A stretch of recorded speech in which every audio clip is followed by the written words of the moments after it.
Buenos días, profesor y compañeros. El día de hoy le vamos a presentar nuestro seminario o charla acerca de la dermatitis atópica.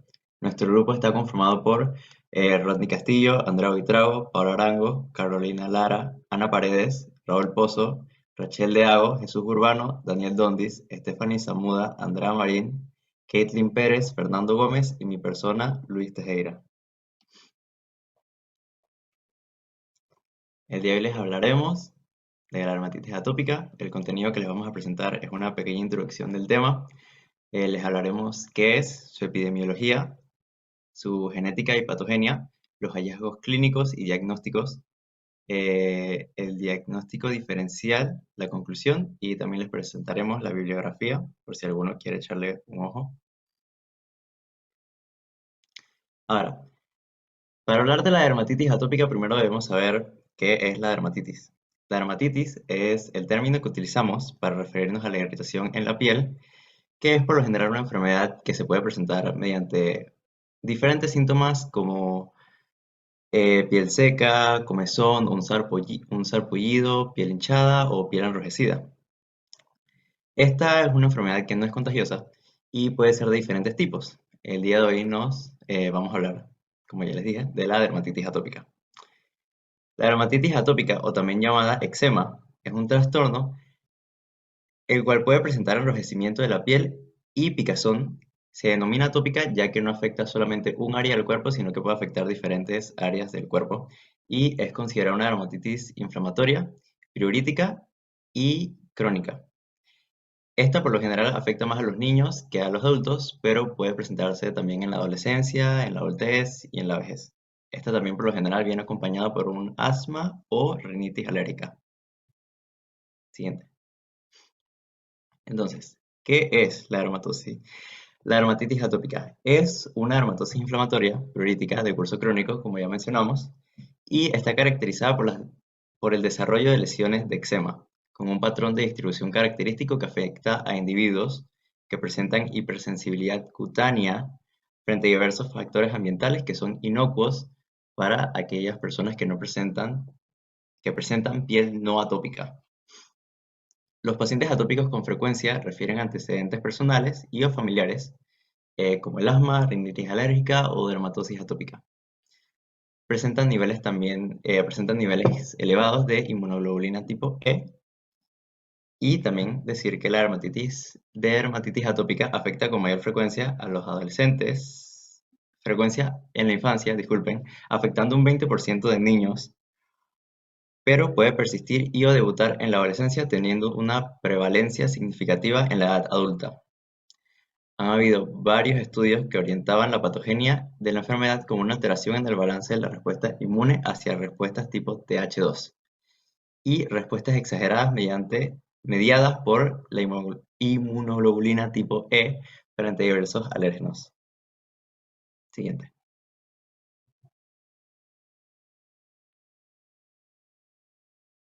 Gracias. Epidemiología. La prevalencia de la dermatitis atópica se sitúa alrededor del 20% de la población. Dependiendo de la zona en la que estés, ya sea una zona rural o una zona urbana, el nivel de incidencia de la dermatitis atópica puede variar. Los factores que pueden, que hacen que una persona pueda presentar dermatitis atópica, los factores que pueden variar, pueden ser el estilo de vida occidental, el aumento de la edad materna, la polución, el tabaquismo materno y la reducción de la lactancia materna. El 60% de los niños desarrollan dermatitis atópica, pero en los primeros 6 meses de vida, un 85%,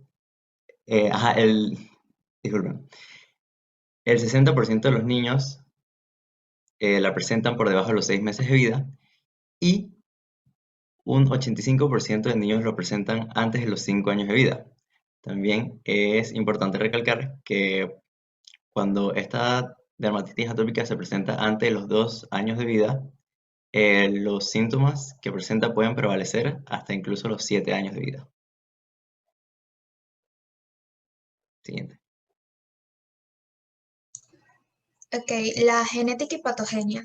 La dermatitis atópica se expresa clínicamente como una manifestación que es el eczema, tanto en su forma aguda como en su forma crónica. Esta enfermedad va a presentar una gran variabilidad en el espectro de las manifestaciones clínicas, en las bases genéticas de la misma y en los mecanismos patogénicos que subyacen en las manifestaciones clínicas. Estas se van a dividir en dos, en los factores genéticos y en los factores inmunes. En los factores genéticos, el factor de riesgo genético más importante es la mutación nula en la filagrina que codifica una proteína estructural epidérmica clave. La mutación completa de la filagrina causa un trastorno de escamativa en la piel, el cual va a presentar una resequedad cutánea, hiperlinearidad palmar y síntomas que también van a presentar la dermatitis atópica. Los portadores de la mutación de la filagrina tienen un riesgo aumentado en varios complejos que incluyen la dermatitis atópica, la dermatitis de contacto alérgica, el asma, la rinitis alérgica y la alergia al maní. La dermatitis atópica se ha considerado por muchos años una enfermedad primordialmente inmunológica porque existían unas respuestas inmunes mediadas por los linfocitos de la clase Th2, acompañadas de alteraciones en la función de la barrera secundaria. Es importante señalar que la mayoría de los pacientes con dermatitis atópica no presentan una mutación en la filagrina y hasta un 60% de los portadores de la mutación no van a desarrollarla. Es así como la mutación de la filagrina no es necesaria ni es suficiente para desarrollar una dermatitis atópica. También existen otros factores genéticos conocidos que contribuyen a los mecanismos inmunes y están relacionados en la inmunidad innata, la activación de las células T y la especificidad de las células T. Luego están los factores inmunes, donde los dos mecanismos patofisiológicos más importantes y convergentes van a ser las alteraciones en la estructura y la función epidérmica y la alteración en la respuesta inmune frente a los antígenos. Estos dos mecanismos van a converger en el desarrollo de la enfermedad. Siguiente. Luego están las alteraciones del sistema inmune innato. El sistema inmune protege al huésped de los patógenos. El sistema inmune innato es el más antiguo y actúa como la primera línea de defensa contra los ataques ambientales. Este va a actuar rápidamente y con gran habilidad para distinguir las secuencias únicas de los patógenos en comparación con las propias, pero con menos especificidad en contra de los patógenos individuales. En los pacientes con dermatitis atópica van a existir diversos efectos en el sistema inmune innato que van a estar involucrados en su desarrollo. Este sistema detecta a los microbios a través de un sistema de proteínas codificadas por varios genes llamadas receptores de reconocimiento de patrón o PRR. Estas van a incluir a los receptores intracelulares y de transmembrana. La activación de los PRR va a dar lugar a la producción de las citocinas, quimiosinas, péptidos antimicrobianos, así como la activación de células inmunes. Esta respuesta innata se va a producir de forma rápida y va a ser eficiente en la eliminación de patógenos y limitar el daño tisular. La piel y la mucosa, por estar en la interfase con el ambiente, es el lugar donde se van a localizar y van a interaccionar con el sistema inmune innato y el adaptado. El sistema inmune innato cutáneo está compuesto por tres componentes principales. Primeramente, la barrera anatómica física, que va a estar compuesta por el estrato córneo y las uniones intercelulares. Luego el celular, que va a estar compuesto por las células de presentación antigénicas, queratinocitos, mastocitos y polimorfonucleares. Y por último, los elementos secretorios, que van a estar compuestos por los péptidos antimicrobianos, citocinas y quimiosinas. Bueno, ahora tenemos los trastornos en el sistema inmune adaptativo adaptado. Existen diversas evidencias que sugieren que las alteraciones inmunes son uno de los componentes fundamentales de la dermatitis atópica, que incluyen alteraciones de poblaciones de linfocitos T, de las células de Langerhans, los niveles de inmunoglobulina E elevados y el desarrollo de infecciones cutáneas, entre otros. Siguiente, por favor. Tenemos la alteración de las poblaciones de linfocitos T.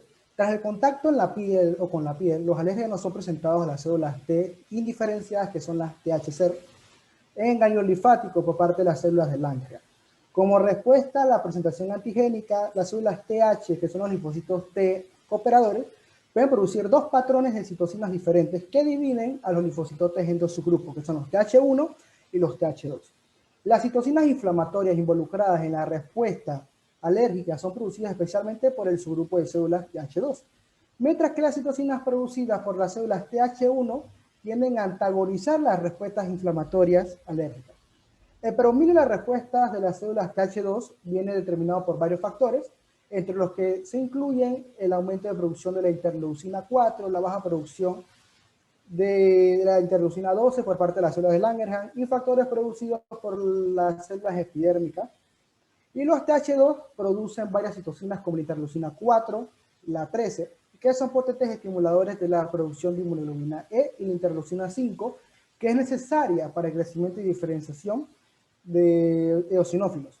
Los linfocitos TH1 son producidos en presencia de niveles altos de interleucina 12 y producen interleucina 2, interferón y factor de necrosis tumoral alfa, linfotoxina y otras citocinas que promueven las respuestas inmunes contra los patógenos intracelulares e inhiben la síntesis de inmunoglobulina E por parte de las células B.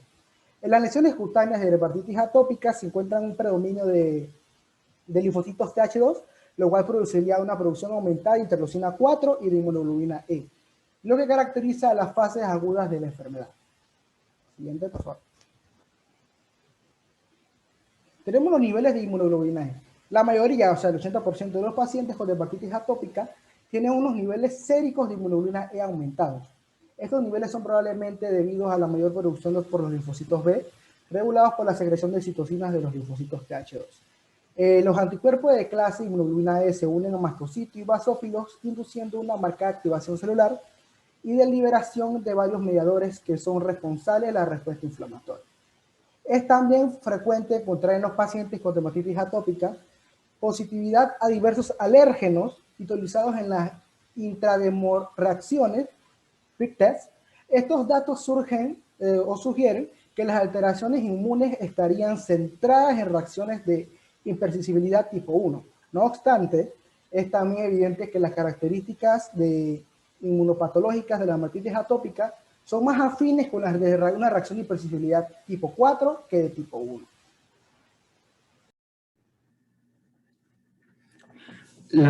Ahora venimos con el papel de las células de Langerhans. Las células de Langerhans son células de presentación antigénica que se encuentran en la epidermis y lo que es la dermis. Tienen el trabajo de hacer la captación, procesamiento y presentación de estas células a lo que son los linfocitos T.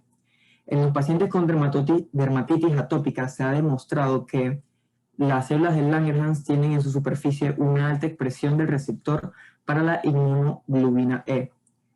Y en lo que viene siendo que se presenta más frecuente en las lesiones con atopia. Las células de Langerhans pueden captar antígenos que clásicamente van a derivar un tipo de alergia 1 para inducir reacciones alérgicas tipo 4. Siguiente. Después venimos con los trastornos del sistema inmune. Podemos tener lo que son las infecciones cutáneas. Estas son alteraciones de la barrera cutánea y alteraciones en el sistema inmune innato de los atópicos que es responsable de la colonización, por lo que vendría siendo el Staphylococcus aureus, que está presente en el 90% de las lesiones cutáneas de la atopia. En un porcentaje alto, que vendría siendo en 50% de los casos, estos Staphylococcus son productores de extotoxinas, que actúan como superantígenos y pueden provocar activación marcada de lo que son linfocitos T y los macrófagos. También se ha demostrado que se podrán inducir lo que viene siendo una resistencia a los tratamientos que incluyen en ellos corticoides, causando en ellos una reducción de su eficacia. Siguiente.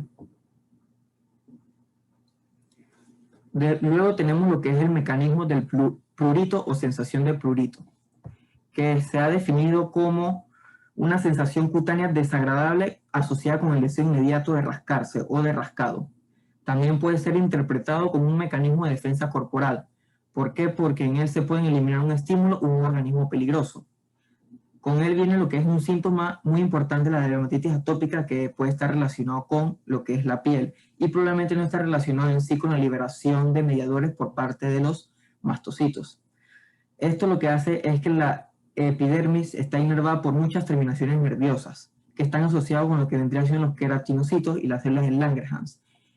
Y estos estudios han demostrado que la estimulación de los queratinocitos son capaces de liberar mediadores involucrados para la regulación de lo que sería haciendo la sensación de prurito.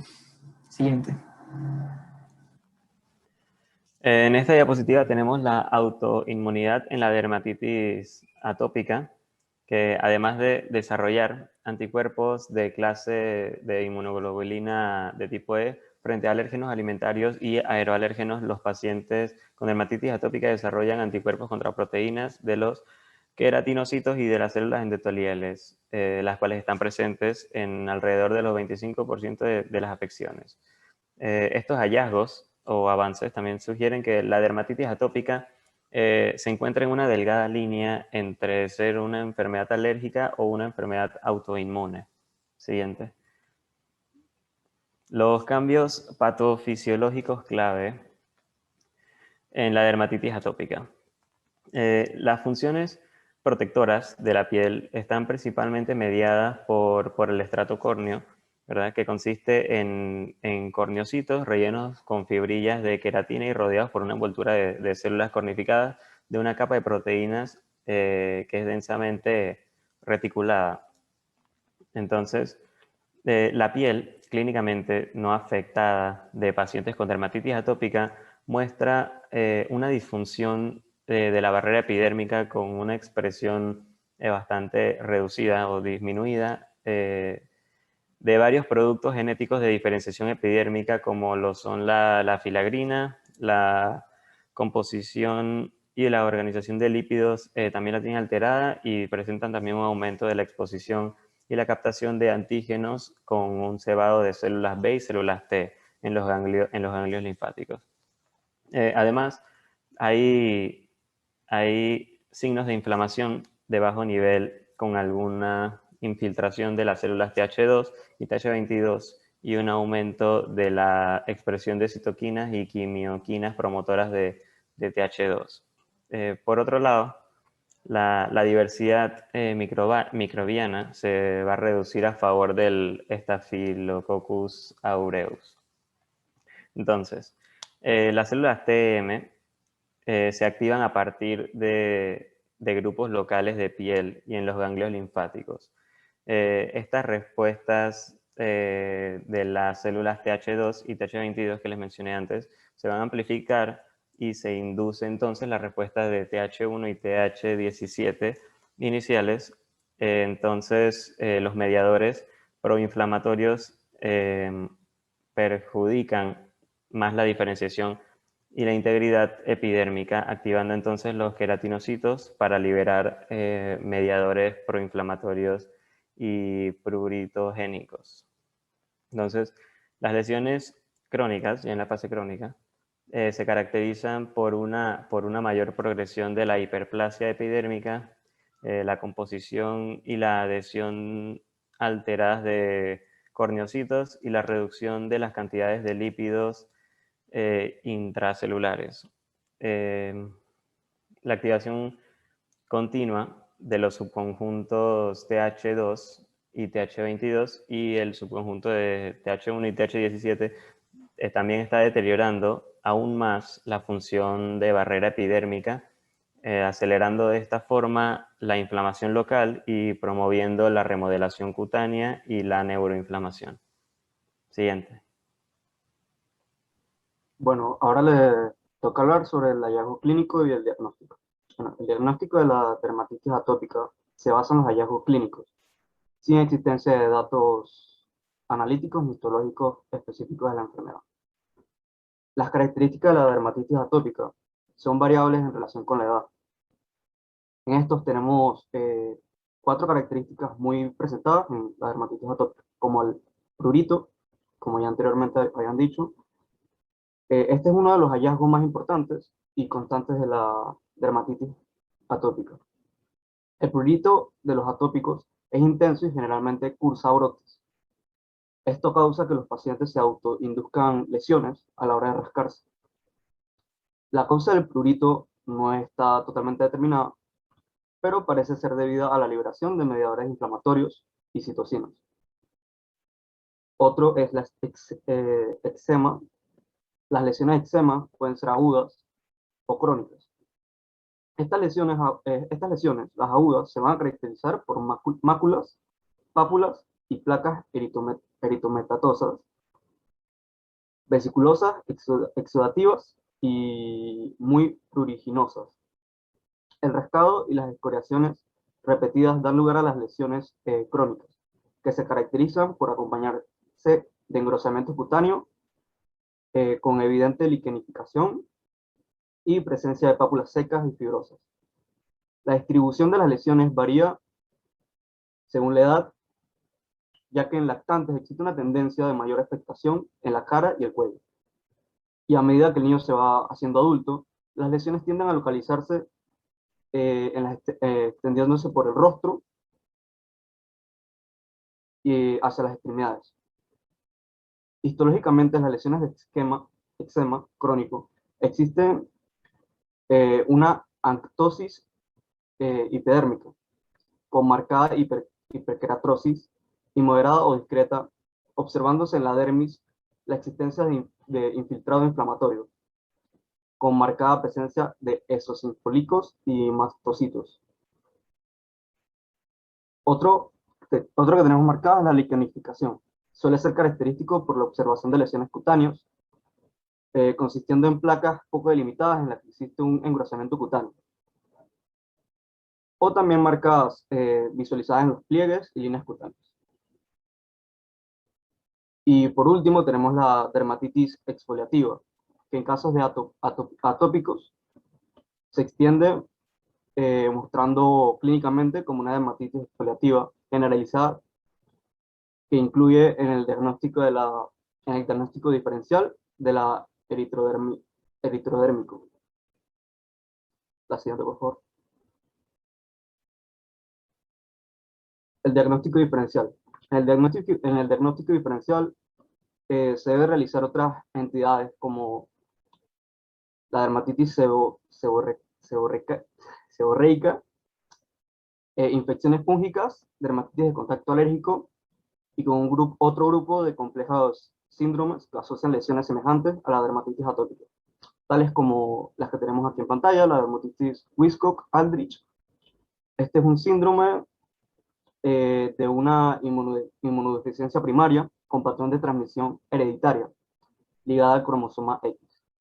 Es causada por mutaciones en el que codifica la proteína WAS, un regulador clave de la señalización y la reorganización del citoesqueleto en las células hematopoyéticas. Otra de estas tenemos el síndrome de Omenn. El síndrome de Omenn, o OS, es una enfermedad inflamatoria caracterizada por eritodermia, descamanización, alopecia, diarrea crónica, retraso en el crecimiento y hepatosplenomegalia, asociadas a una inmunodeficiencia combinada grave. Y por último tendremos el síndrome de hiper-IgE. Es una rara inmunodeficiencia primaria caracterizada por eczema, abscesos cutáneos, infecciones pulmonares recurrentes y niveles séricos altos de IgE. Puede pasar. Bueno, ahora le hablaré sobre los tratamientos. El tratamiento de la dermatitis atópica requiere un enfoque multifactorial dirigido a los factores que están involucrados en el desarrollo de lesiones cutáneas. Estas pueden ser la cirrosis, la inflamación del prurito y la infección. Siguiente. Debe extremar el cuidado de la piel, evitando los factores irritantes no específicos que están involucrados en el desarrollo de los brotes de atopia. Tenemos la inflamación, que los corticoides representan los medicamentos más útiles y de primera línea para controlar las reacciones inflamatorias que están presentes en los pacientes atópicos. La administración tópica o sistemática de los corticoides constituye la terapia más eficaz en agente antiinflamatorio. Los inhibidores tópicos de calcineurin, tacrolimus y pinecrolus Ambos productos son inhibidores de activación de células T y se ha demostrado que su aplicación tópica es útil en el tratamiento de las lesiones de dermatitis atópica, estando indicada su utilización como segunda línea de tratamiento en periodos cortos de tiempo en pacientes de más de 2 años y que no respondan a tratamientos habituales. Otros tratamientos inmunopresores tenemos la fotoquimioterapia, bien conocida como UVB o PUVA, es útil tratamiento de dermatitis atópica y suele permitir reducir la necesidad de utilización de corticoides. También tenemos la cerosis cutánea, que debe extremarse las medidas de hidratación mediante la utilización de cremas emolientes o vaselina, aplicándolas inmediatamente tras la realización del baño.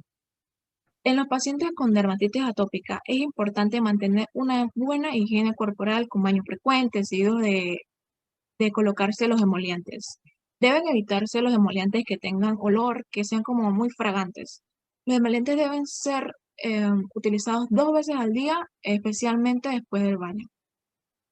Siguiente. Bueno, tenemos también este medicamento para la infección cutánea, la presencia de estafilococo en la piel de la mayoría de los pacientes con dermatitis atópica y su papel patogénico en el desarrollo de lesiones de eczema. Sugiere que la administración de antibióticos puede ser útil en el control de los brotes de dermatitis. Los pacientes con dermatitis también deben presentar con mayor frecuencia complicaciones de infecciones bacterianas, fúngicas o víricas.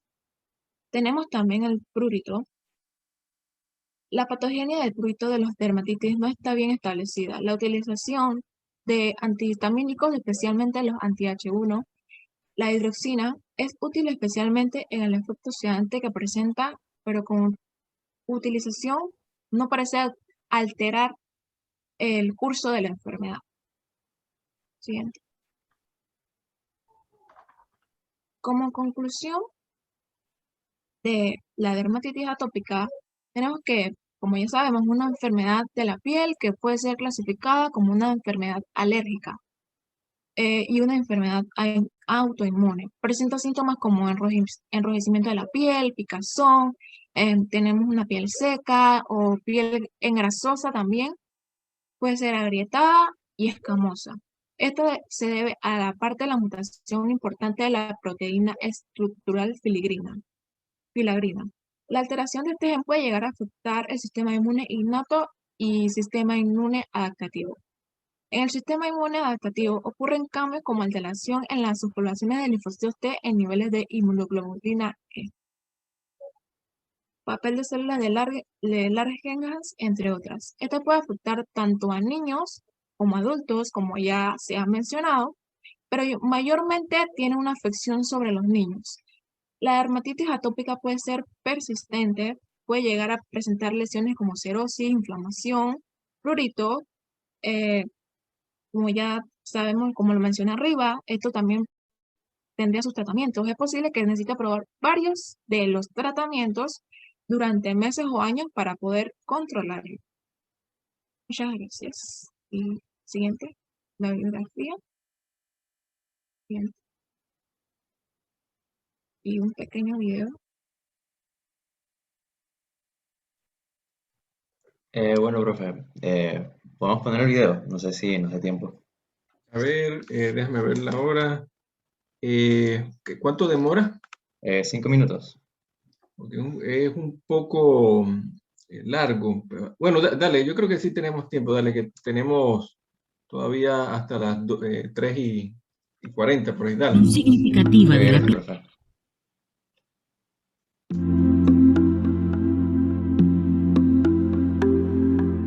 La dermatitis atópica se define como una inflamación crónica de la piel. Esta se presenta como una interacción compleja entre los defectos de la barrera epidérmica, la desregulación de la respuesta inmune y factores ambientales. Investigaciones se han centrado en si la dermatitis atópica es causada por un proceso patogénico que puede ser desde afuera hacia adentro o desde adentro hacia afuera.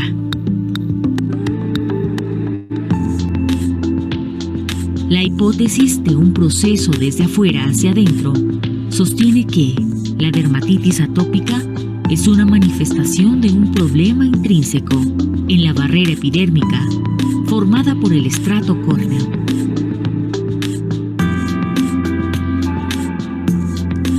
Este modelo es soportado por varios genes que incrementan el riesgo de desarrollar dermatitis atópica, como es el caso de los pacientes con mutaciones en los genes que codifican la filagrina, una proteína estructural que cumple un rol importante en el funcionamiento del estrato córneo.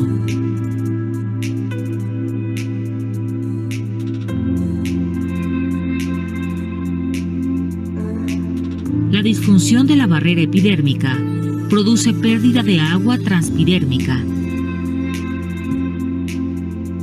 y la penetración de alérgenos y microbios, desencadenando una respuesta inmune innata y adquirida que incluye la proliferación de linfocitos Th2. Tras investigaciones, han comparado la piel sana y la piel con lesiones en pacientes con dermatitis atópica crónica y aguda. Como resultado, se ha visto que el número de células T es elevado, inclusive en la piel sana, sugiriendo que el proceso de adentro hacia afuera es inducido por respuestas inmunes aberrantes y puede ser un factor desencadenante de dermatitis atópica en ciertos tipos de individuos. En este modelo, la aparición de dermatitis atópica está asociada a una infiltración significativa de la piel por células T y células dendríticas, la cual se intensifica a medida que la enfermedad se convierte en crónica.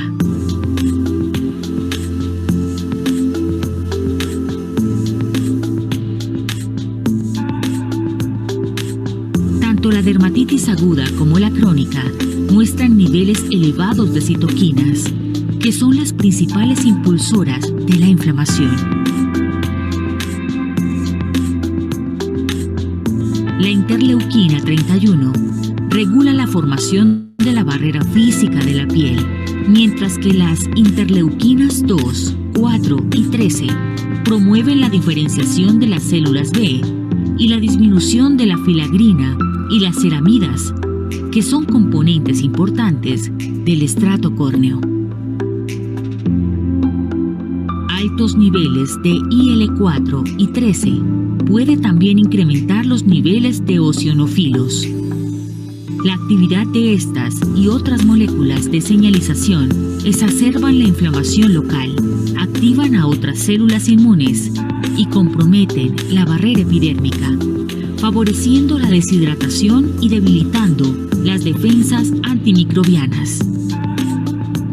Las desregulaciones de las vías del sistema inmune son utilizadas para apoyar investigaciones de terapias biológicas que tienen como objetivo citoquinas específicas o células inmunes en pacientes con dermatitis atópica moderada a severa. Por ejemplo, estudios recientes exploraron la eficacia y la seguridad de los anticuerpos anti-IL-5 en dermatitis atópica. Aunque los resultados generales fueron decepcionantes, ensayos clínicos han demostrado resultados con dupilumab, un anticuerpo monoclonal que se une a los receptores IL-4-alfa, bloqueando la señalización tanto para IL-4 como para IL-13.